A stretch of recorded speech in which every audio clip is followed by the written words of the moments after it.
Bé, anem directament al gra. Aquesta explicació visual ens submergeix de ple en una anàlisi profundíssima de l'obra intemporal de Franz Kafka. I ho farem a través de la perspectiva brillant de l'acadèmic Andreu Marfull Pujades. Vull dir, oblidem-nos de la típica ressenya literària plena de tòpics sobre Kafka, d'acord? Això és una dissecció fascinant de la ment humana i sobretot d'aquella deshumanització de la societat moderna que, siguem sincers, encara ens impacta de ple avui dia. Fixem-nos en aquesta premissa, que és absolutament demolidora. Kafka ja va condemnar el món abans que el món es condemnés a si mateix. Brutal, oi?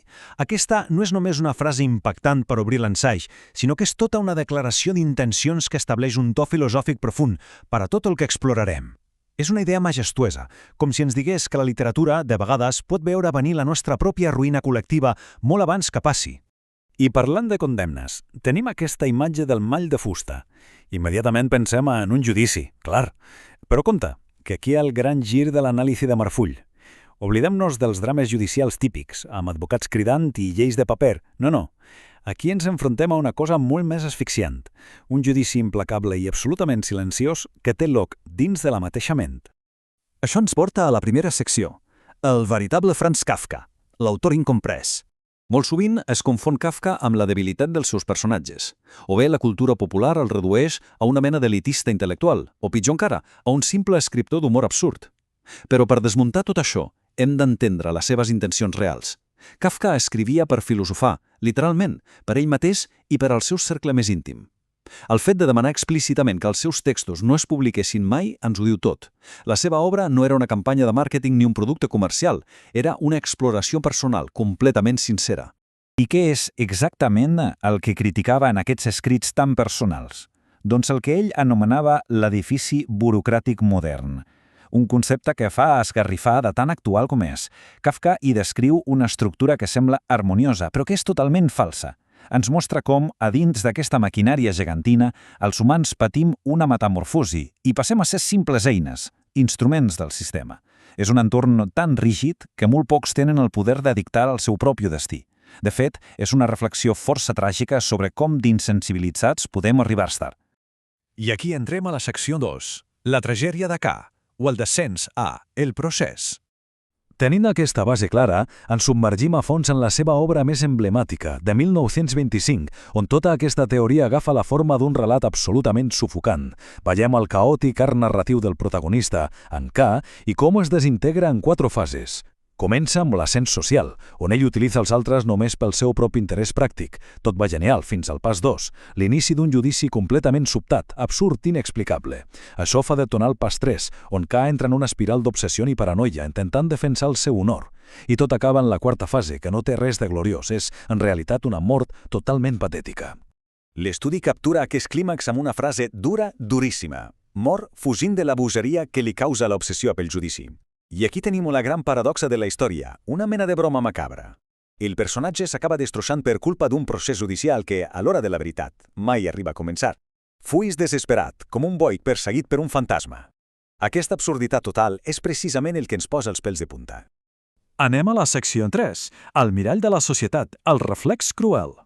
És clar que tot això no ho podem llegir simplement com l'anècdota trista d'un oficinista qualsevol. Aquest tribunal tan opressiu és, de fet, un reflex nítid d'una societat malalta. Aquesta idea d'una societat a judici és colpidora. Estem observant un món que ho jutja absolutament tot, basant-se únicament en l'ús o l'interès material.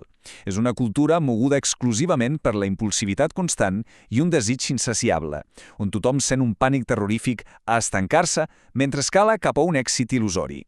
L'assaig en remarca com Kafka assenyala una banalització extrema de l'amor i la cultura i una arrogància i un cinisme que la societat no només tolera, sinó que sembla que fomenti. Però on és el veritable terror? En un món on aquesta crueltat es viu i s'interioritza dins d'un mateix. Aquesta és una de les trobades més bèsties de tota l'anàlisi. Ens fa veure que l'enemic no és només un govern abstracte o un sistema opressor extern. El gran triomf d'aquest ordre burocràtic és precisament aconseguir que les persones interioritzen aquests judicis tan severs vivint aquesta duresa des de ben endins. D'acord. Secció 4. Un judici a la ment, el nucli psicoanalític. Aquesta idea de la internalització ens obre la porta a la part més fascinant i profunda d'aquesta explicació. És just aquí on tota la crítica sociològica es barreja completament amb el funcionament ocult de la ment humana. K és un tipus cínic, que de forma totalment inconscient es jutja a si mateix amb la mateixa crueltat i interès en què ell jutja els altres conscientment. Kafka va jugar amb tothom, fent creure que l'amenaça venia d'un tribunal físic de la ciutat. Però la realitat oculta, la gran revelació, és que K té una pobresa emocional immensa, amb sentiments completament reprimits, i el famós tribunal és en realitat el seu propi subconscient llançant un atac demolidor contra el seu propi ego. Llavors, ens trobem davant d'aquesta dualitat mental brutal. D'una banda, observem la ment conscient, freda, cínica, desesperada per l'ascens social, que bloqueja qualsevol emoció i només es fixa en allò que és totalment superficial. Però de l'altra, tenim la ment inconscient. Aquesta part busca per pur instint l'equilibri. I com que no es pot integrar amb la part conscient, pren el rol d'un jutge intern implacable, generant tota aquesta paranoia asfixiant del llibre simplement com un mecanisme d'ajustament. I això ens porta directament a la 5a secció, la ruptura psíquica, o el cost de la desensibilització. Bé, llavors què passa exactament quan algú és incapaç d'unir aquestes dues meitats de la seva ment? Aquí es fan evidents les conseqüències gravíssimes d'ignorar el nostre món interior. La seqüència és com una caiguda lliure al buit. Depressió, obsessió, un cinisme crònic, paranoia desbocada i, finalment, la bogeria absoluta. És la radiografia perfecta de com K passa de creure superior a tothom a viure un infern paranoic que ho arrasa tot. I tot plegat passa per un motiu molt simple. Ningú pot suportar viure enganyant-se a si mateix per sempre.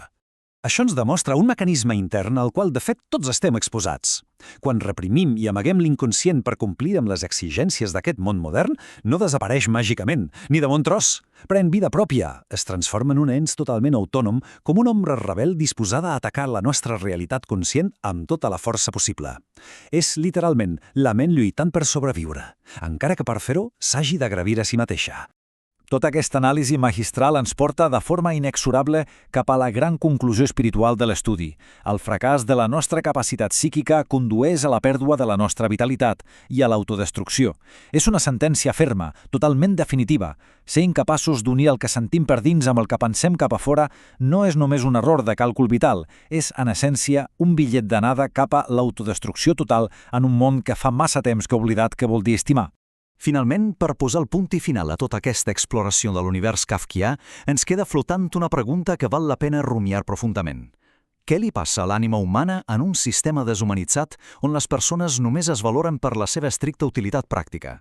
Gairebé 100 anys després d'haver estat escrites, aquestes angoixes de la vida burocràtica de K ressonen d'una manera esgarrifosa als nostres despatxos, a les pantalles i a les ciutats modernes.